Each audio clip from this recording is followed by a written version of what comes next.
Hello dear students, मैं अभिनव सिंह राठौर स्वागत करता हूं आप सभी का मैग्नेट ब्रेन्स पे। तो मैग्नेट ब्रेन्स जाना जाता है अपने क्वालिटी एजुकेशन के लिए, वो की 100% फ्री है। हमारे वेरियस प्लेटफॉर्म्स जैसे कि हमारा यूट्यूब का ऑफिशियल चैनल, साथ साथ में हमारी ऑफिशियल वेबसाइट magnetbrains.com या हमारा एप्लीकेशन मैग्नेट ब्रेन्स जो कि प्ले स्टोर पर अवेलेबल है। यहाँ पे आप 2 या 3 वीडियोस देखते हैं तो यहाँ पे आपसे कोई भी टाइप का कूपन कोड या सब्सक्रिप्शन कोड नहीं मांगा जाता। 100% फ्री एजुकेशन मैग्नेट ब्रेन्स आपको डेडिकेटेडली क्वालिटी कंटेंट के साथ प्रोवाइड करता है। तो अब इस जो क्वालिटी कंटेंट है ये आपको बुक्स के रूप में भी अवेलेबल हो सकता है।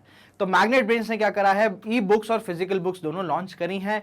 कुछ नहीं करना है, डिस्क्रिप्शन में क्लिक जो लिंक दी गई है उस पर क्लिक करना है, फॉर्म भरना है, डिटेल्स और प्रेफरेंसेस देनी है और जैसी ही डिटेल प्रेफरेंसेस हमारे पास आती है हमारी टीम आपसे कॉन्टैक्ट करेगी। तो यहाँ पे जो है आपको क्या मिलता है, various type of multiple choice questions, आपके प्रीवियस ईयर क्वेश्चंस और आपकी प्रैक्टिस के लिए कुछ एक्स्ट्रा क्वेश्चंस भी यहाँ पे मैग्नेट ब्रेन्स जो है आपके लिए प्रोवाइड करता है। तो अगर आप चाहते हैं ये कंटेंट सबसे पहले आप तक पहुंचे तो अभी के अभी जो डिस्क्रिप्शन में जो लिंक है फॉर्म की वो तुरंत भरें। मैं इस क्वेश्चन में, इस पर्टिकुलर वीडियो में, इस सेक्शन में मैं आपसे बात करने जा रहा हूं शॉर्ट आंसर टाइप क्वेश्चंस के बारे में। शॉर्ट आंसर टाइप क्वेश्चंस जो हैं ये कोई नई चीज नहीं है, ये बहुत पहले से हैं, ये 3 मार्कर क्वेश्चंस हैं। बट अब इनको जो अटेम्प्ट करने का तरीका है वो थोड़ा बदल गया है, उसको थोड़ा मॉडर्नाइज करना जरूरी है। तो जब हम बात करते हैं 3 मार्कर क्वेश्चंस के बारे में तो आप लोगों को पता है ये 3 मार्क्स के आते हैं, ठीक है। बात करेंगे इनको सॉल्व करने के लिए। तो सॉल्व करके जब हम बात करते हैं तो फॉर इंस्टेंस जैसे कि आपका ये अगर क्या हो गया, पेज है, ठीक है, मार्जिन भी बना लेते हैं अपन। अब ये आ गया आपका क्या, एक पेज हो गया, 3 मार्कर क्वेश्चंस आ गए। सबसे पहले तो हम बात करते हैं 3 मार्कर को सॉल्व कैसे करा जाए, क्या वर्ड लिमिट है, क्या एक्सपेक्टेशंस है, किस टाइप के क्वेश्चंस आ सकते हैं। तो क्वेश्चंस के यहाँ पे हम किसी भी पैरामीटर में इसको फ्रीज नहीं कर सकते। ज्यादातर डायरेक्ट क्वेश्चन पूछे जाते हैं बट आपसे कुछ एनालिटिकल स्टेटमेंट भी पूछे जा सकते हैं। जैसे कि कोई एक पर्टिकुलर लेखक का या ऑथर का या किसी फेमस इंसान का कथन दे दिया, उसको एग्जामिन करने को भी पूछा जा सकता है, इसके बारे में बताने को भी पूछा जा सकता है। तो यहाँ पे हम किसको फ्रेमवर्क में, किसी भी एक ढांचे में, सांचे में नहीं डाल सकते टाइप्स ऑफ क्वेश्चंस को। बट हाँ, जनरली आपसे यहाँ पे क्या पूछा जाता है, कॉम्बिनेशन ऑफ क्वेश्चन पूछे जाते हैं, ठीक है। इवन जो क्वेश्चन का नेचर अगर कॉम्बिनेशन भी नहीं हुआ, अगर इवन वो डायरेक्ट भी होता है तो भी यहां पे एक्सपेक्टेशंस जो हैं आपसे ये होती है मल्टी डायमेंशनल। क्या एक्सपेक्टेशंस हैं आपसे? मल्टी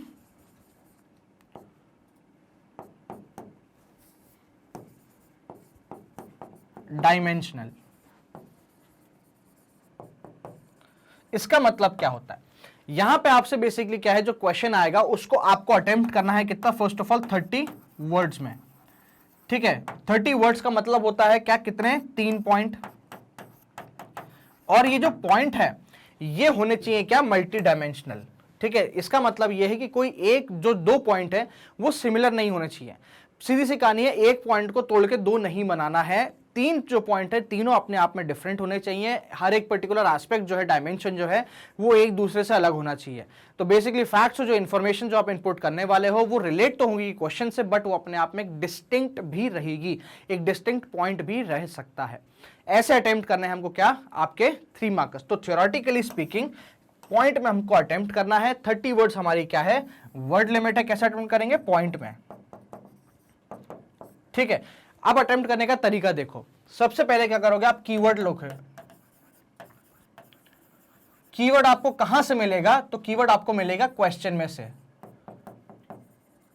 ठीक है। कीवर्ड कहां से मिलेगा आपको, क्वेश्चन में से ही मिलेगा, ठीक है।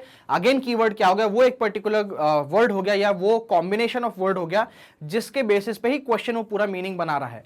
अगर उन कीवर्ड्स को हटा दिया जाए तो क्वेश्चन का कोई भी मीनिंग नहीं होगा। ये होते हैं कीवर्ड्स।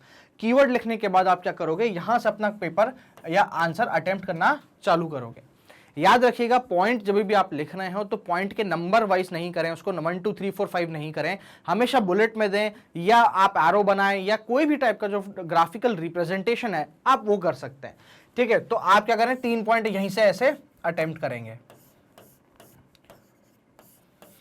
ठीक है। इन केस अगर आप क्या कहता है, आपसे एक मल्टी डायमेंशनल आपसे क्वेश्चन पूछता है कि what are the types of classification of people, ठीक है, मतलब बेसिकली हम लोगों को कितने टाइप से क्लासिफाई कर सकते हैं। तो ऐसे केस में अगेन आप क्या करेंगे, क्वेश्चन नंबर डाला आपने और यहां पे क्लासिफिकेशन डाला और यहां पे आपने क्या कर दिया, एक फ्लो चार्ट बना दिया। फ्लो चार्ट में भी आप क्या कर सकते हैं, इसको प्रेजेंट कर सकते हैं। भाई पॉपुलेशन के बेसिस पर हमने माइनॉरिटी और मेजॉरिटी में ग्रुप कर लिया, कल्चरल बेसिस, रिलीजियस बेसिस, इस टाइप से बेसिकली हमने क्या कर दिया, क्लासिफिकेशन कर दिया। तो इन टाइप से, इन तरीकों से क्या होता है, यही जो है ये नए टाइप की एक्सपेक्टेशंस आपके सामने रखी जाती हैं और इनको बोलते हैं हम क्या, presentation of the answer, answer formatting. यही आंसर फॉर्मेटिंग जो है ये आपको 100% यहाँ पे मार्क्स दिला सकती है। तो फॉर्मेटिंग पे बहुत ध्यान रखिएगा। अब बात करते हैं इनको लिखने के तरीके से, तो थोड़ा बहुत आपने समझ लिया है, कुछ और पॉइंटर्स में देता हूं। हमको एक लाइन में, ठीक है, लाइन जहां से चालू हो रही है पूरे मार्जिन की स्टार्टिंग से लेके पेज के एंड तक के, यहां पे आपको 5 से लेके 8 वर्ड ही लिखने हैं, ठीक है। 5 से लेके 8 वर्ड मैक्स टू मैक्स आपकी लिमिट रहनी चाहिए। अगर आपको लग रहा है कि आपकी राइटिंग बहुत छोटी है तो प्लीज उसको थोड़ा बड़ा करें। अगर आपको लग रहा है बड़ा करने के बाद भी आपके बहुत सारे शब्द आ रहे हैं तो वर्ड्स के बीच में स्पेसिंग बढ़ाएं, बट ये लिमिट होनी चाहिए कितनी हमारी, 5 से लेके 8, इतने शब्द तो हमारे एक में आ ही जाने चाहिए। वही जब हम बात करते हैं 3 मार्कर्स की, तो एक पेज पे आपके मिनिमम 3 और मैक्सिमम 5 3 मार्कर्स आ जाने चाहिए, ठीक है। ये क्या जरूरी है, क्यों जरूरी है, ये समझिए। अगर आपने अपने आप को इन 2 सांचों में ढाल लिया, ठीक है, तो आपका पेपर मैनेजमेंट इजी हो जाता है। आपको पता चल जाता है कि आप कितना जो है वर्ड लिमिट यूज करने वाले हो, कितनी स्पेस यूज करने वाले हो। तो इन केस अगर आपको कोई आंसर उस टाइम पे क्लिक नहीं होता है, नहीं अटेम्प्ट कर पा रहे, तो उतनी कन्फाइंड स्पेस छोड़िए और आगे बढ़िए। क्यों ये बोलना चाह रहा हूं, क्योंकि कई बार क्या होता है, हम लोग अंदाजे से लाइन छोड़ देते हैं, बट कई बार या तो बहुत ज्यादा ओवर कंटेंट हो जाता है जो कि उसमें फिक्स करना बहुत मुश्किल हो जाता है, या कई बार हमारे पास अंडर कंटेंट हो जाता है जो कि अगेन उसको जो दिखने में होता है वो बहुत ही बेकार लगता है। इसीलिए अगर आप अपने आप को कन्फाइन करके रखेंगे, एक स्पेशल बॉक्सेस स्पेसेस में रखेंगे, तो आपको पेपर मैनेजमेंट में, टाइम मैनेजमेंट में जो है कभी भी दिक्कत नहीं जाएगी, ठीक है। टाइम मैनेजमेंट की बात करते हैं अगर, तो ये जो 3 मार्कर्स है ये मैक्स टू मैक्स 1 मिनट लेना चाहिए आपका लिखने के लिए, इससे ज्यादा तो बिल्कुल भी नहीं, ठीक है। चलिए कुछ एग्जांपल्स देखते हैं, हम बात करते हैं पॉइंट वाइज के बारे में। तो कुछ एग्जांपल समझ लेते हैं हम कि कैसे इनको बेसिकली अटेम्प्ट करना है। पहला क्वेश्चन आपके सामने आता है, what did Ratnam refused and why. यहां पे आपसे 2 चीजें पूछी गई है, रत्नाम ने क्या रिफ्यूज करा और क्यों करा। यहां पे कीवर्ड की बात आती है तो रत्नाम अपने आप में हो जाएगा, ठीक है। तो आंसर हम लोग ऐसे करेंगे, पहले पद बताएंगे रत्नाम था कौन, ये क्या है basically.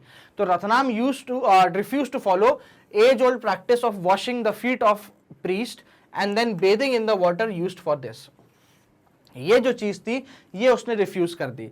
Ratnam refuse to do this because he had no faith in this practice and he was an educated youth who was a student of engineering.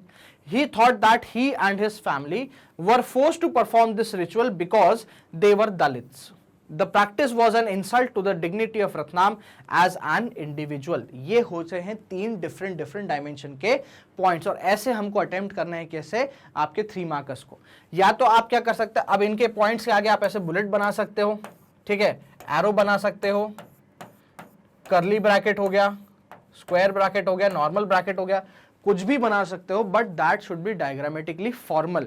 वो ऐसा अजीब सा ऐसा एरो मत बना देना, ऐसा ऐसा करके, ये चीज मत बनाना, इसमें टाइम भी लगेगा, कोई सेंस नहीं है, ठीक है। सिंपल एरो भी लगेगा, डाउनवर्ड एरो भी चलेगा, नॉर्मल एरो भी चलेगा, बॉक्स चलेगा, स्क्वायर चलेगा, सर्कल चलेगा, डॉट चलेगा, सब चीजें, क्रॉस टिक, सब चीजें। जी हाँ, आप इवन ये चीज भी यूज कर सकते हो, ऐसे भी यूज कर सकते हो, स्टार बना सकते हो ऐसे करके, बट प्लीज फॉर्मल रखिएगा, ज्यादा नकाशी, ज्यादा हमको इमेजिनेशन करने की जरूरत नहीं है।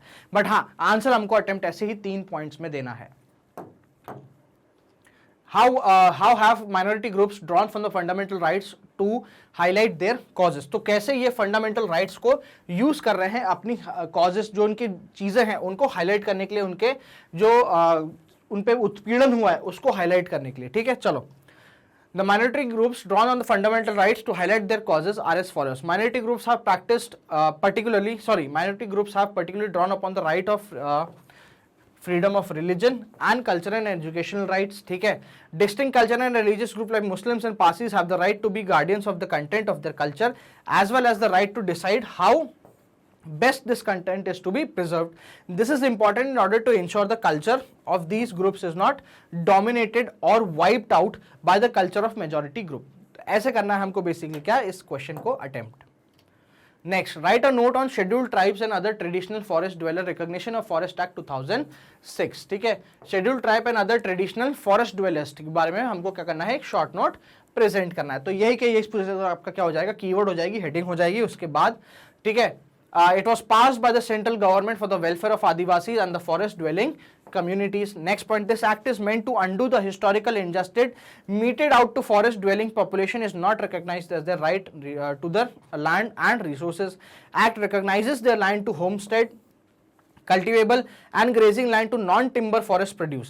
This act also point out the rights of the forest dwellers includes conservation of forest and biodiversity. तो हमने यहाँ पे क्या बता दिया, पहले तो इंट्रोडक्शन दे दिया कि ये था क्या, यहाँ पे क्या इनका प्रीवियसली राइट जो था इनको नहीं मिला, और अब ये एक्ट इनको क्या क्या राइट देता है, क्या क्या रिस्पॉन्सिबिलिटी भी देता है। जी हाँ, यहाँ पे conservation of forest and biodiversity भी इनकी रिस्पॉन्सिबिलिटी पर एड ऑन हो जाता है। What happened in southern India in 1970s and 80s? ठीक है, हमको क्या बताना है कि साउथ इंडिया में 70 से 80 दशक में क्या हुआ। तो ill treatment of and humiliation of Dalit and tribal groups acquired a violent character in the 70s and 80s. During this period, a number of assertive Dalit groups came into being in southern India and assert their rights. तो यहाँ पे forceful assertion of rights होता है। क्या करते हैं, they refuse to perform their so-called caste duties and instead on being insisted on being treated equally.